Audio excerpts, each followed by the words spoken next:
Hi guys, welcome back to the Bould Brothers YouTube channel. I'm Max and this is Alex, and we are the Bould Brothers.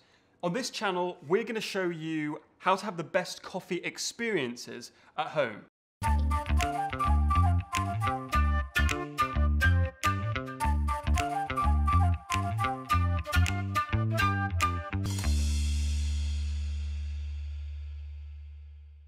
In today's video, we're going to be showing you how to get the best experience out of brewing a Hario V60.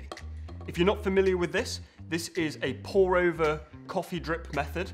Big hole in the bottom, filter paper in the top. Beautiful. For those of you that are new to the channel, I'm Max, this is Alex, we're the Bould Brothers. We own two of the most exciting coffee shops in the UK. We've got over 10 years experience in the specialty sector in the coffee industry. We do stuff differently. So back to the V60, and we're going to pose what we think are the few problems with it. Firstly, they're wildly inconsistent. Secondly, there is no real right answer. So we're going to show you what we think is the best way of creating the best experience using the V60.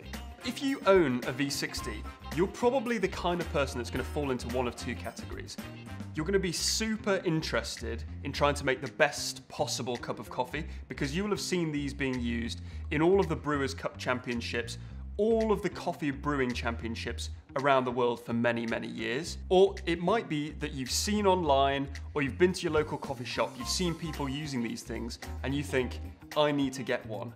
I need to brew in this. If you own and brew on one of these regularly, like us, you might be feeling a little bit like... But we are going to take the sting and confusion out of this brew method for you today. That's great, but what if you don't own one? Well, that's fine. You've got this far in the video so far. Keep watching, you never know. This video might be for you. You might want one of these things, regardless. I've said it already. This video is for you. We're going to show you what we think is the most up-to-date and technical method, and then we're going to show you how to elevate that whole experience. Whoa, whoa, whoa, whoa, whoa. Don't you want a coffee? Yeah, I do actually, yeah. Please. 1 second.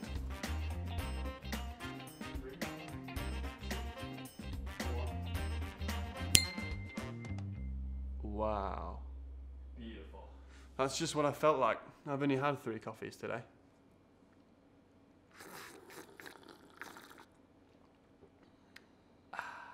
So today in our cup is the fantastic K-On Mountain Ethiopian coffee from Strangers. Strangers are a roastery in Norwich. They do a fantastic, fantastic job, especially with African natural coffees. They are unbelievably good. This stuff's delicious. Go check their website out.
Okay, so before we start, we're going to want to assemble our jug on the scales with a V60 on top and a bleached filter paper inside. We're using a plastic V60 for this method as it retains the most heat. It's also the cheapest, so that's perfect. Make sure that you're rinsing with hot water. It preheats your vessel, helps get that papery taste out, and also make sure that that plastic V60 is at optimum temperature for brewing. We're using a bleached filter paper. There are two kinds, unbleached and bleached. One is sort of a browny color, the other is white like you can see in the frame. We're using a bleached kind because it has the least papery taste. If you really want to geek out, what you can do is rinse that filter paper and let it dry before you brew. Once everything's set up, rinsed, and ready to go, should be on top of the scales, you're good to brew. Alrighty, so step one is to add your ground coffee. We're using a coarse ground Ethiopian coffee for this recipe. Next, you're gonna add your water. We're adding 60 grams of water for 25 grams of coffee. This doesn't matter too much. You could add anywhere between 60 and 70 grams of water. Just make sure you add it pretty quickly, and then you're gonna immediately pick your V60 up and give it a swirl. Start your timer, and you're gonna wait between 30 and 45 seconds. The bloom here is really, it's about letting trapped CO2 gas out of the cells of the coffee bean. This is gonna depend on three factors: what kind of coffee you're using, how it was roasted, and how far off roast it is. There is no one size fits all answer for this, as you will find out. Just test. Start at 20 seconds, go up to, we would say, maybe 40 seconds. Taste the different brews. This is kind of a fun thing you can do at home. There are a few coffee methods for the V60 that require you to stir with a spoon. The idea there is to saturate all of those coffee grounds with water. Super important. But actually in our tests, we did swirling next to stirring, and swirling tasted better consistently. So we're using a coarse grind. This is really important for this recipe. It's really difficult for us to translate to you what coarse means so that you get it first time. What I can tell you is this: we're going to be pouring slowly, and the coffee bed should kind of stay at a consistent level. If it fills up too much too quickly, you know that your grind is too fine. And if the water pretty much goes through immediately, you know that it's too coarse.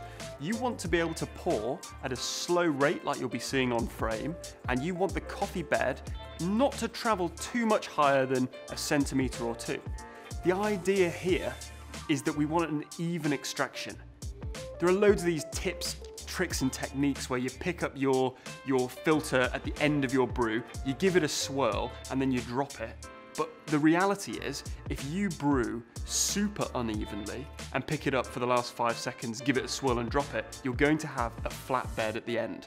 So what we're doing, you will see that technique later, but what we're doing during the brew is ensuring that that bed stays flat.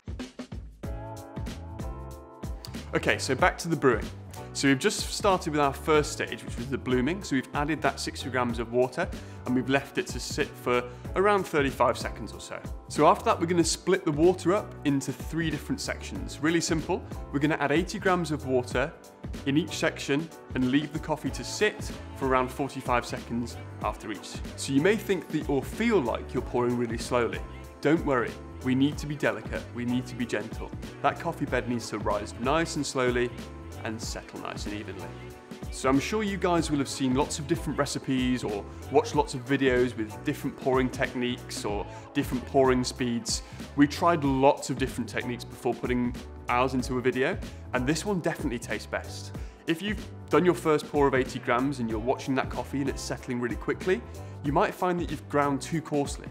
And vice versa, if the coffee bed, if the water doesn't seem to be draining at all, the grind is probably too fine. You want to be aiming for a faster drain rather than a slow one. So a quick side note, our kettle is just off the boil, so the water temperature is very high, and we want to keep that temperature in the coffee bed high throughout the brew process. Another thing to mention is that if your water is cooler, the coffee will drain slower. So that's another thing to keep an eye out for. You may have noticed there's not much coffee settling on the sides of the paper out of the water. You want all the coffee to sit within the water as much as possible. We don't want any coffee drying on the sides. If this is happening, it's a good indicator that either your first pour was too fast, or the coffee is too fine, or maybe both. All right, so we've just done our final pour. quickly you're going to pick the V60 up, give it a little swirl, and gently drop it back onto your jug. The jury's still out on exactly how much this affects the evenness of extraction. As I mentioned earlier, you can have a terrible brew with terrible parameters, terrible everything, pick it up, swirl it and drop it, and you will get a flat bed. It does not mean that your brew is evenly extracted. What I will tell you is that we made 2 recipes next to each other, one with a pick up and swirl and drop at the end, and the other with not.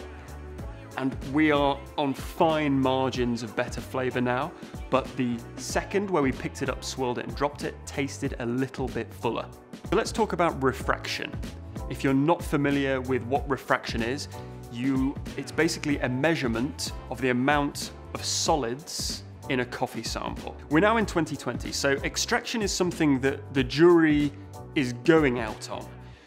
It's difficult because in the coffee industry, we started off where nobody was extracting or refracting, anything and measuring extractions. And then it became very, very science focused, and we stepped a little bit away from the sensory experience. Now we're at a stage where the top guys who are brewing in all competitions are actually saying, I don't really care what the extraction is of this coffee, but I really care about the flavor. On this point, we agree and we disagree. If we were chasing perfection in the cup and had absolutely nothing else in our way, we would probably put our refractometer to one side. The thing is that we own coffee businesses, and part of what we do involves consistency. We need to be at least as good, if not better, over time. And a refractometer is a really useful tool for us to be able to measure and compare different techniques. My point here is, if you've got a refractometer, great. If you haven't, it doesn't actually matter. You can still brew a fantastic cup of coffee. Just trust what you enjoy and trust your taste buds. We promised we'd give you little tips to elevate that experience, and this is our next tip. Pick a good song. We recommend Henny and Ginger Ale by Mayor Hawthorne. Put it up on the screen right here. Bing. Is it? Wait. This is all just advice. Wait. If you're a Beethoven fan, play Beethoven. If you're a Black Sabbath fan, play Black Sabbath. Don't play Black Sabbath. Seriously. If you're a R&B fan, play Chris Brown. If you want the Bould Brothers Coffee experience in your home and you play Black Sabbath, you've taken a different tone. No, don't do that. Taking a different... You're very polite. Black Sabbath. Play whatever the hell you want to play. Play whatever the... Pick the comfy chair in the house. Don't sit on a stool in the kitchen because it's not comfy. Go into the living room and sit on the sofa, or go into the bedroom and lie on your bed. Get comfy, relax, enjoy your experience. Tip number 2 for elevating your coffee experience is what you use to drink the coffee from. These are our tips. If you're brewing something super delicate, geisha, something complex, something subtle, something sexy, we say use fine bone china. These are the cups and saucers that we use in store, available on our website shortly if you're interested. This is a great experience because one thing it lets you do is that coffee can cool down. You've got a large surface area, you can give the coffee a good smell, and it's just, I mean, smelling the coffee is super important, right? Super. But fine bone china for something delicate, complex, perfect. Or use one of these, a thick rimmed porcelain coffee cup with a lovely logo to remind you of your favourite coffee store. This is great because this retains a lot of heat. So if you heat that cup, preheat it. If you're brewing any kind of method, you should be preheating your vessels. If you like the coffee to stay hot for a long time, use something that's porcelain, get something heavy, get something that's like it's got some weight to it. That's what you want. It's also got a nice mouthfeel, this cup. When you're drinking like a milky drink, for example, if you've got if you can texture milk at home, video coming on that at a later date, but drinking a milky drink out of a glass like this, or a cup like this, sorry, is really nice. And finally, the server that you put the coffee in is really important. This is from Hario, size 2, so that's 600 mils of liquid this will hold. But I'm not sure if you can see, it's actually insulated, so it's a vacuum sealed vessel. And it's all really nice, thin, heat-proof glass, gorgeous. It just elevates that whole experience. You've got your Hario double insulated server right there. You've got your fine bone china teacup ready to go, and in it you've got a beautiful African coffee, freshly brewed. Unbelievable, amazing. Thank you all so much for watching. If you enjoyed our video, don't forget to like and subscribe. And just remember, this is all just advice. Brew what makes you happy.